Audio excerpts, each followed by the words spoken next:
जिसने तुम्हें अपना नाम दिया। लगभग रोज इसी समय नरेश जी और उनकी पत्नी सुजाता जी बाहर पार्क में टहलने जाते थे। घर से निकलने लगे कि तभी सुजाता जी की नज़र नरेश जी के जूतों पर पड़ी। देखते ही सुजाता जी बोली, आप क्यों नहीं नितिन से नए जूते लाने के लिए बोल देते हैं? देखे तो सही, आपका जूता एकदम फट गया है। राम नरेश जी बोले, ठीक है, कल सुबह बेटे से बोल देंगे। और फिर दोनों सैर पर चले गए। दूसरे दिन सुबह नितिन को देखते ही नरेश जी बोले, मेरा जूता फट गया है बेटा, क्या तुम नई ला दोगे? जरूर पिताजी, शाम को लेता आऊँगा। इतना कहकर नितिन बाथरूम में चला गया। नितिन नरेश जी का इकलौता बेटा था। बड़ी मेहनत कर नरेश जी ने उसे पाला और पढ़ाया लिखाया। मेहनत रंग लाई। नितिन अब सरकारी अधिकारी बन गया था। नितिन की माँ सुजाता जी कभी अपने गांव से शहर आना ही नहीं चाहती थी, लेकिन जब से नितिन की पोस्टिंग शहर में हुई तो सभी यहीं आकर रहने लगे। नितिन और उसकी पत्नी दिव्या दोनों ने लव मैरिज की थी। बच्चों की खुशियों में कभी भी नरेश जी ने ऐतराज न किया। जब जो बच्चे के मन में आया किया। नितिन ने गांव की सारी प्रॉपर्टी बेचने को कहा तो नरेश जी ने बिना सवाल किए बेच दिया। और जब उन पैसों से शहर में ही एक मकान खरीद कर रहने लगे। दिव्या भी सरकारी टीचर थी, इसलिए घर की ज़्यादातर जिम्मेदारी नरेश जी और सुजाता जी ही निभा रहे थे। इतने सब करने के बाद भी दोनों अपनी बहू दिव्या को कभी भी भाते नहीं थे। उसे दोनों सास ससुर घर में बोझ लगते थे। कभी ताने मारने से पीछे नहीं हटती थी दिव्या। नए जूते लाने वाली बात उसने सुन ली थी। बस तभी से नितिन का इंतजार कर रही थी कि कब बाथरूम से बाहर निकले। नितिन जैसे ही कमरे में पहुंचा, बस दिव्या शुरू हो गई, सुनो नितिन, मैं आपको कह देती हूँ, किसी के लिए कोई नए जूते इस घर में नहीं आएंगे, वरना देख लेना मुझसे बुरा कोई नहीं होगा। दिव्या ने तेवर दिखाते हुए कहा, ओके बाबा, नहीं लाऊंगा, बस अब राजी, मेरा टिफिन लगा दो, मैं ऑफिस के लिए लेट हो रहा हूँ। नितिन ने मुस्कुराते हुए कहा। बात जानबूझकर इतनी जोर से कही गई थी कि बाहर के कमरे में बैठे नरेश जी और सुजाता जी को साफ साफ सुनाई दे जाए। और वही हुआ भी। चाहे कुछ भी हो जाए, नरेश जी कभी बेटे से उफ तक नहीं किए थे। आज भी शांत बने रहें, बस सुजाता जी से हमेशा छुपाते जैसे कुछ हुआ ही ना हो। और यही हाल सुजाता जी का था। सुजाता जी भी सोचते, चलो अच्छा है जो इन्होंने नहीं सुना। इस शहर की धरती से नरेश जी का बहुत पुराना रिश्ता था। पहले भी नरेश जी अपने एक दोस्त के पास इस शहर में काफ़ी समय तक रहे थे।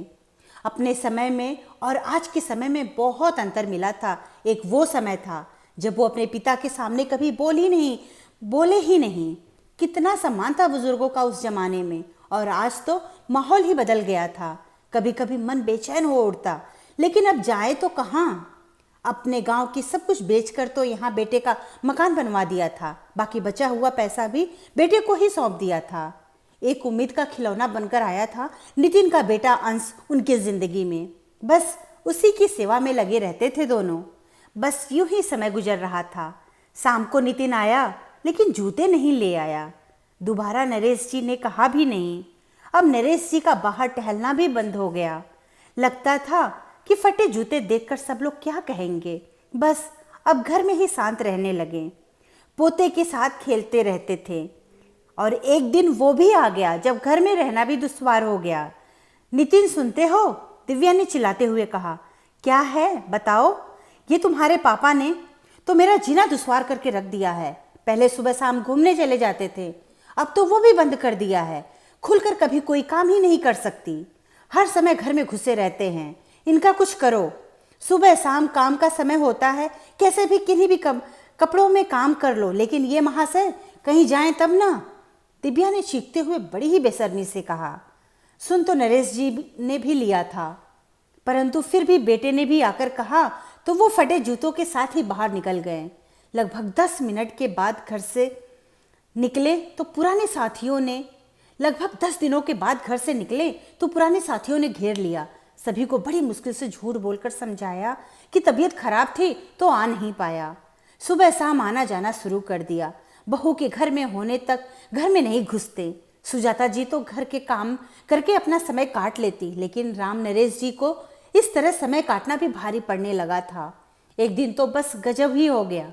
एक शाम को जब दिव्या स्कूल से घर वापस आ रही थी तो पड़ोस की एक महिला ने उसे रोककर कहा कि तुम अपने ससुर को एक जोड़ी जूते क्यों नहीं दिलवा देती? आज उनके पैर में ठोकर लगने से काफी खून निकल रहा था। अच्छा, पर उन्होंने बताया नहीं। उनको आज ही जूते दिलवाती हूँ, कहकर घर की तरफ चल दी। बस शाम को नितिन के आते ही घर में तांडव शुरू हो गया। तुम्हारे पापा की वजह से आज मेरा सिर सर में से झुक गया है। सारे आसपास में थू थू हो रही है हमारी। अपने फटे हुए जूते मोहल्ले भर में दिखा रहे हैं जाकर। अब घर में या तो ये रहेंगे या मैं। हमारी भी कोई रेपुटेशन है या नहीं? दिव्या ने चीखते हुए कहा। इनका क्या करूं, वाकई में मैं परेशान हो गया हूं, सिर पर हाथ रखते हुए नितिन ने कहा।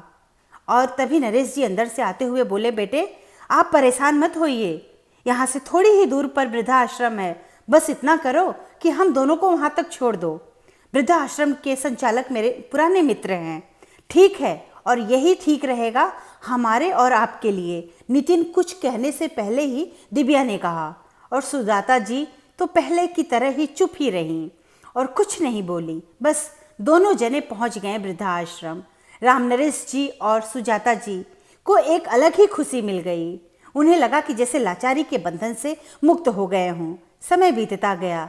नरेश जी और सुजाता जी दोनों पति पत्नी आनंद से रहने लगे। लगभग 2 वर्ष बाद गांव से नरेश जी के छोटे भाई इस शहर में किसी काम से आए तो सोचा भाई से मिल लूं। घर पहुंचे तो पता चला भाई तो वृद्धा आश्रम में है। इतना सुनकर नरेश जी के छोटे भाई बोल पड़े, वाह बेटे, तूने तो कमाल ही कर दी। वैसे तो उस इंसान की वही सही जगह है जो इंसानियत दिखाएं। उनका यही हश्र होना चाहिए।